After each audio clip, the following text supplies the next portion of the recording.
Here's a timeline of how Britain engineered the theft of Palestinian land. To this day, Britain stands as the pinnacle of the colonial project. We begin in the year 1916 with the infamous Sykes-Picot Agreement.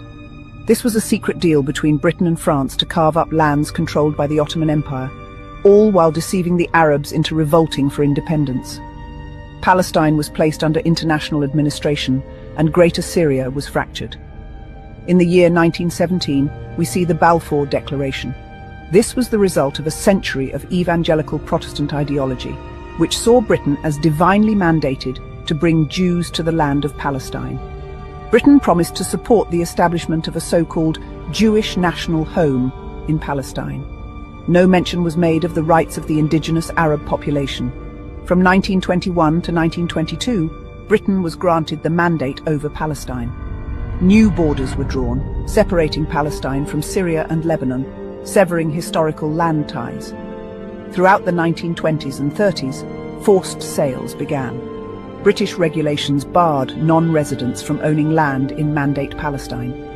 Many Arab landowners living outside the land were prevented from managing their properties and were forced to sell at low prices due to legal and logistical barriers. Zionist agencies, backed by European capital and British legal cover, stepped in as exclusive buyers.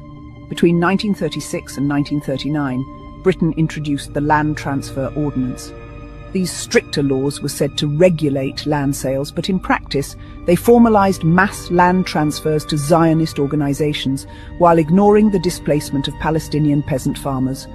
During the same period, the Arab Revolt erupted. Palestinians rose up against British policies and land dispossession.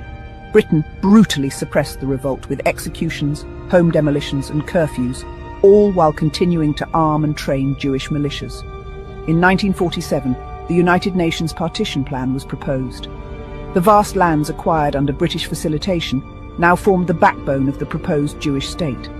Palestinians, who owned more than 90% of the land, were offered only 45% of the territory. In 1948 came the Nakba, the catastrophe. Zionist militias seized more than 78% of the land. Over 750,000 Palestinians were expelled, while British occupying forces prevented Palestinians from forming any military force, yet actively trained Zionist gangs. This is the legacy of British savagery in Palestine.